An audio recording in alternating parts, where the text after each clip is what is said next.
Hello everyone.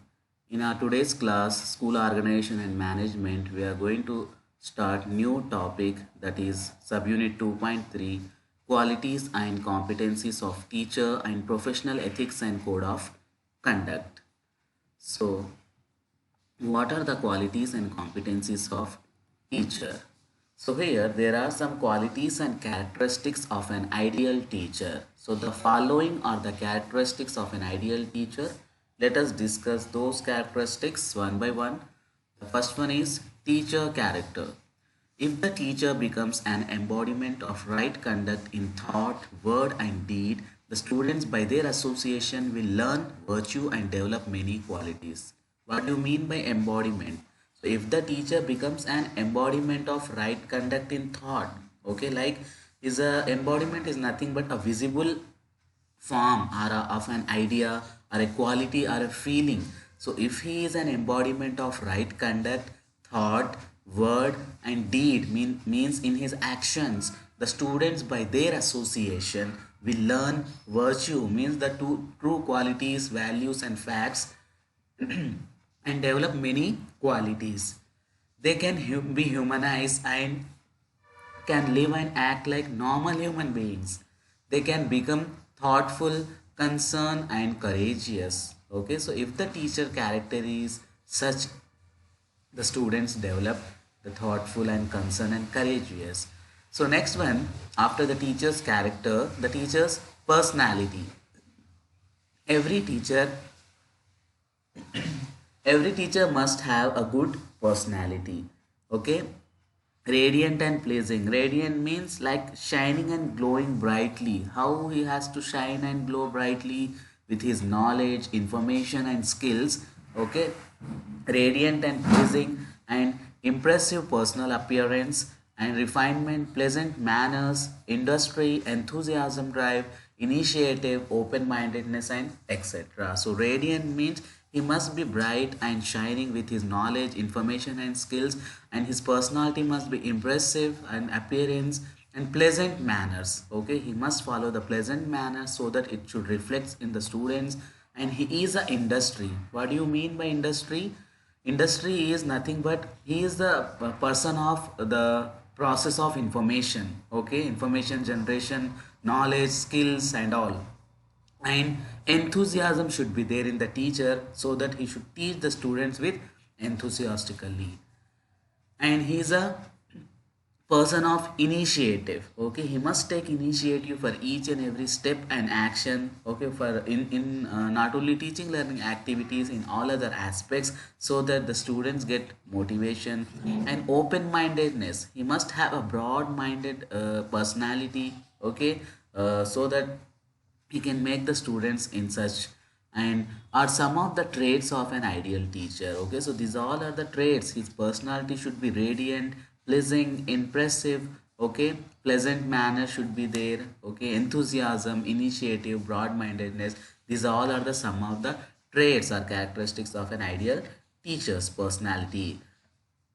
Next, external appearance have a psychological effect upon the students. Okay, so his external appearance should be, he should be sober, simple. Okay, look attractive by wearing good clothes and psychological. Okay, these things show a psychological effect upon the students.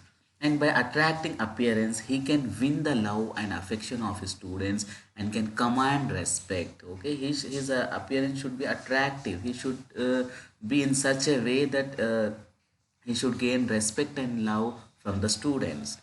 Then he should be frank, tolerant, kind, fair and straightforward so that he can stimulate learning. Okay, these qualities must be there in the teacher's personality. He always frank. Okay, tolerant because the students are heterogeneous.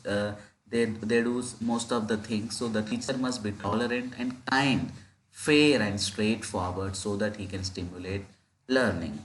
Next, the teacher's mental health. What should be the teacher's mental health here? We speak of education as a lamp lightening another lamp. Okay, as we have already discussed, teacher is a lamp who lightens the other lamp or student lamp. So one life making another life. Okay, the teacher life makes the another's life, and a spirit making another spirit. So like this we compare the teachers, okay, his personality, his role towards the students. So we can achieve this objective if the teachers have good mental health. Okay, this it is very important for psychologically. The teacher must possess a good mental health so that he can imbibe these his teachings, his values in the students. So students develop interest in those subjects which are taught by pleasing of teachers. So if his mental health is not good, that reflects among the students, and the teachers make the emotional atmosphere in the classroom. Okay, here there are some examples of such kind of teachers. A neurotic teacher must may spread fear, nervousness, and worry in the classroom. Okay, so neurotic condition is a psychological condition. If the teacher is neurotic teacher, what he spread fear, nervousness, and worry in the classroom. So all the negative things will develop among the students if the teacher is a neurotic teacher. If a teacher is the fanatic teacher, what is fanatic? The fanatic teacher may spread hatred, prejudice, and hostile feelings among the students. Okay, hostile feelings means like a state of ill will and bad feelings. Okay, or if a teacher embarrasses you in front of the whole class, you will probably regard him or her with hostility for the remainder of the school year. Okay, so here hostility can be used to describe aggressive relations between two people. Okay, so if the teacher is fanatic, okay, these all are the psychological conditions. Neurotic teacher, fanatic teacher. Okay, so these type of teacher, they spread these type of conditions or situations in the classroom. Okay, so they spread fear, nervousness, and worry, and prejudice, hatred, and hostile feelings among the students. If he has the good mental health, he can create love, interest, and enthusiasm for learning and the taste in the subject he teaches. Okay, so if the teacher having the good mental health, he can create the good atmosphere that that spreads the love, interest, and enthusiasm for learning and taste of in the subject in his he teaches. Next, teacher's physical health. A teacher should possess a sound body and sound mind. Okay, then only he can teach the subject very well. So he should have a sound physical health, a physical energy, vitality, and he should be free from physical defects. Okay, so then like he should be strong, okay, mentally and physically, because if the students see him daily that the teacher is weak, okay, he is not teaching properly because of his poor physical health, so that reflects in the students. Okay, so here he must have a good physical health and physical energy, vitality, and it should be free from physical defects. Okay, then this will make him alert, cheerful, happy, dynamic, and enthusiastic. He can maintain emotional stability in the classroom. So if you are physically fit, then you also mentally fit. So if you are physically not unfit, so what happens, that reflects your emotional and mental health, and automatically that reflects your teaching. Okay, so here then the next one is teachers social adjustment. Sociability is another important quality of a teacher, because we all are human beings, we are the social animals, we live in the society. So here he should have a sound social philosophy, and he should make his best contribution to the society. Okay, he should know himself to the social surroundings in which he lives. Okay, the society must know about him by the name of teacher. Okay, he should reflect his teachings in the society also. He should live in such a way that the people know will regard him as in the name of teacher. Okay, his teachings, his values, his morality should reflect in the society also. He should live in such a way. He should make a contact a relationship with the societal members in same manner as he is doing in the school. And he should not be quiet, retreating, and introverted. Okay, he should not be quiet, he should mingle with the people in the society. He should share his knowledge with the societal members. He should try to solve the problems of the society. Okay, he should not be an introvert person, he should be always an extrovert. He should express himself what he's seeing in the society, whether it is right or wrong. Okay, and he should be free from worry, anxiety, and thinking and feeling about himself. Okay, this thing should not be reflect whatever problems he has, like worry or the anxiety, stress, and his thinking and feeling about himself. These things should not be reflect, because he is a teacher, he teaches to the so many members and pupil, so that will reflect to their personality. So he should not try to overwhelm these things, and he should mix well in society to have a large body of friends and to take a helpful interest in his neighbors. Okay, he should mix well in the society to have a large body of friends. Okay, the people must know him, and to take a helpful interest in his neighbors, because if he socialize well, he can also teach the society, he can also make the society on the right path. And normal social life outside the school will go a long way to give him happy social adjustment. Okay, so he should lead a normal social life outside the school. It will go a long way to give him a happy social adjustment. Then teachers professional efficiency. So what is the professional efficiency? The teacher must possess a strong sense of vocation and true devotion towards teaching. Okay, he must have a strong sense of vocation, that he has committed to this profession. So he must have a strong sense of vocation and true devotion, that I have opted for this profession, I must do justice for this profession, and I have to make the career, and I have to prepare the students for tomorrow's citizenship. So these strong will should be there in the teacher. And for his professional efficiency, he should have knowledge of psychology and educational philosophy. Okay students, that is the reason we study here the psychology and philosophy subjects, because we must follow these principles, and we must imbibe and cultivate these principles among the students.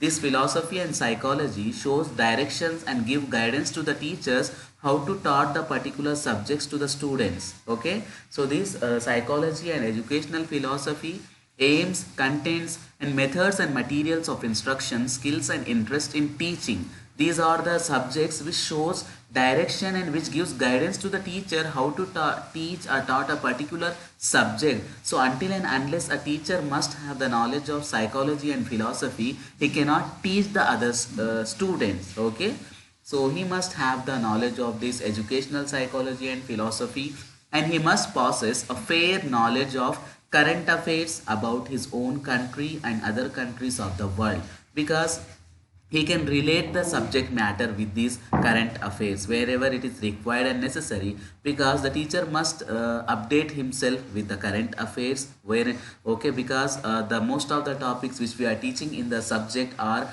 the previous years. Okay, so if he has the knowledge of current affairs and updated things and information, he can relate with it. Okay, so you are teaching any topic or any innovation, you can teach them that recently this research is going on in this world. Okay, so you can relate with it, and you can make the student update with the new information. And teachers academic achievement. After the professional efficiency, the teachers academic achievements are very important. A teacher should possess knowledge of the subjects he teaches. He should have a sound academic and cultural background. Okay, he must possess a good academic achievements, good qualifications.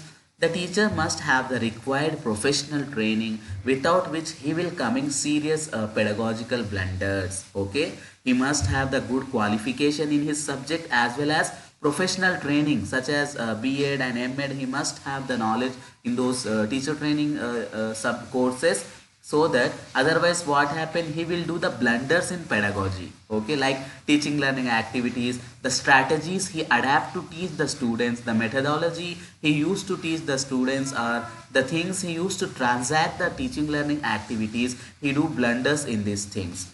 And here the Professor Montek in his book Education and Human Relations assert that no one should ever be permitted to become a teacher of the young unless by temperament, attitudes and training he is fitted to do so. Okay, so according to Professor Montek, what he states saying that no one should ever be permitted to become a teacher. Okay, until he has a temperament, okay, or attitude and training. He has these strong emotions towards the teaching, then only he can allowed to teach a young minds, okay, then only he is fitted to do so. So the teacher must have a strong commitment towards his profession, strong attitude, strong passion towards his profession, then only he must allow to teach the young ones.